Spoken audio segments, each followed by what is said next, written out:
ನಮಸ್ಕಾರ ಸ್ನೇಹಿತರೆ, ನಾನು ನಿಮ್ಮ ಸುಕೇಶ್ ಶಾನಭಾಗ್. ಮಹಾಭಾರತ ಯುದ್ಧ ಮುಗಿದ ತಕ್ಷಣ ಅರ್ಜುನನ ರಥ ಏಕಾಏಕಿ ಬೆಂಕಿ ಹತ್ತಿಕೊಂಡು ಸುಟ್ಟು ಬೂದಿಯಾಗತ್ತೆ. ಇದರ ಹಿಂದೆ ಇರುವ ರಹಸ್ಯ ಏನು ಅಂತ ಗೊತ್ತಾ? ಮಹಾಭಾರತ ಯುದ್ಧದ ಸಮಯದಲ್ಲಿ ಪಾಂಡುಪುತ್ರನಾದ ಅರ್ಜುನನು ಬಳಸುತ್ತಿದ್ದಂತಹ ರಥ ಸಾಮಾನ್ಯವಾದ ರಥವಾಗಿರಲಿಲ್ಲ. ಅದು ದಿವ್ಯವಾದ ರಥವಾಗಿತ್ತು. ಅದನ್ನು ಸ್ವತಃ ಭಗವಾನ್ ಶ್ರೀಕೃಷ್ಣ ಸಾರಥಿಯಾಗಿ ಓಡಿಸುತ್ತಿದ್ದ. ಇದರ ಜೊತೆಗೆ ಆ ರಥದ ಧ್ವಜದ ಮೇಲೆ ಮಹಾವೀರನಾದ ಚಿರಂಜೀವಿ ರಾಮಭಕ್ತನಾದ ಹನುಮಂತನು ನೆಲೆಸಿದ್ದ. ಕುರುಕ್ಷೇತ್ರ ಯುದ್ಧದ ಸಮಯದಲ್ಲಿ ಭೀಷ್ಮ, ದ್ರೋಣ, ಕರ್ಣ ಮುಂತಾದ ಮಹಾಯೋಧರು ಅರ್ಜುನನ ಮೇಲೆ ಅನೇಕ ದಿವ್ಯಾಸ್ತ್ರಗಳನ್ನು ಪ್ರಯೋಗ ಮಾಡ್ತಾರೆ. ಈ ದಿವ್ಯಾಸ್ತ್ರಗಳ ಶಕ್ತಿ ಎಷ್ಟು ಭಯಾನಕವಾಗಿತ್ತು ಅಂದರೆ ಒಂದು ರಥವನ್ನು ಕ್ಷಣಾರ್ಧದಲ್ಲಿ ನಾಶ ಮಾಡುವಷ್ಟು ಪ್ರಬಲವಾಗಿತ್ತು. ಆದರೂ ಆಶ್ಚರ್ಯವೇನೆಂದರೆ ಅರ್ಜುನನ ದಿವ್ಯ ರಥಕ್ಕೆ ಯಾವುದೇ ಹಾನಿಯಾಗಲಿಲ್ಲ. ಏಕೆಂದರೆ ಆ ರಥವನ್ನು ಕಾಪಾಡುತ್ತಿದ್ದವರು ಸಾಮಾನ್ಯರಲ್ಲ. ಶ್ರೀಕೃಷ್ಣನ ದಿವ್ಯವಾದ ಸಾನ್ನಿಧ್ಯ ಮತ್ತು ಹನುಮಂತನ ಪ್ರಚಂಡವಾದ ಶಕ್ತಿ ಈ ಎರಡೂ ಸೇರಿ ಅರ್ಜುನನ ರಥವನ್ನು ರಕ್ಷಣೆ ಮಾಡುತ್ತಿದ್ದವು. ರಥದ ಧ್ವಜದ ಮೇಲೆ ಹನುಮಂತ ಇರೋದ್ರಿಂದ ಆ ರಥದ ಮೇಲೆ ಒಂದು ದಿವ್ಯವಾದ ಶಕ್ತಿ ಆವರಿಸಿಕೊಂಡಿತ್ತು.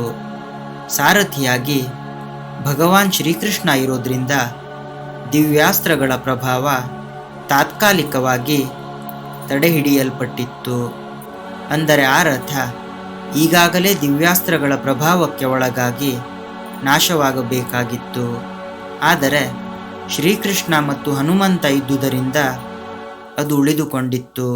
ಕುರುಕ್ಷೇತ್ರದ ಯುದ್ಧ ಮುಗಿದ ನಂತರ ಶ್ರೀಕೃಷ್ಣ ಅರ್ಜುನನಿಗೆ ಮೊದಲು ರಥದಿಂದ ಕೆಳಗೆ ಇಳಿಯೋದಕ್ಕೆ ಹೇಳ್ತಾನೆ. ಅರ್ಜುನ ಇಳಿದ ನಂತರ ಶ್ರೀಕೃಷ್ಣ ಸಹ ರಥದಿಂದ ಕೆಳಗೆ ಇಳಿಯುತ್ತಾನೆ.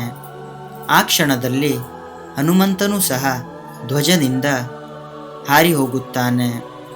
ಅಷ್ಟೇ ಸ್ನೇಹಿತರೆ, ಆ ಕ್ಷಣದಲ್ಲಿ ಆ ರಥ ಬೆಂಕಿ ಹತ್ತಿಕೊಂಡು ಕೆಲವು ಕ್ಷಣಗಳಲ್ಲಿ ಸುಟ್ಟು ಬೂದಿಯಾಗತ್ತೆ.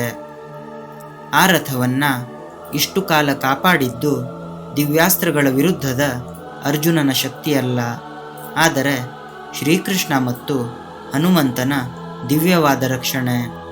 ಅವರು ದೂರವಾದ ತಕ್ಷಣ ಆ ದಿವ್ಯಾಸ್ತ್ರಗಳ ಶಕ್ತಿ ತನ್ನ ಕೆಲಸವನ್ನು ತಾನು ಮಾಡಿತು.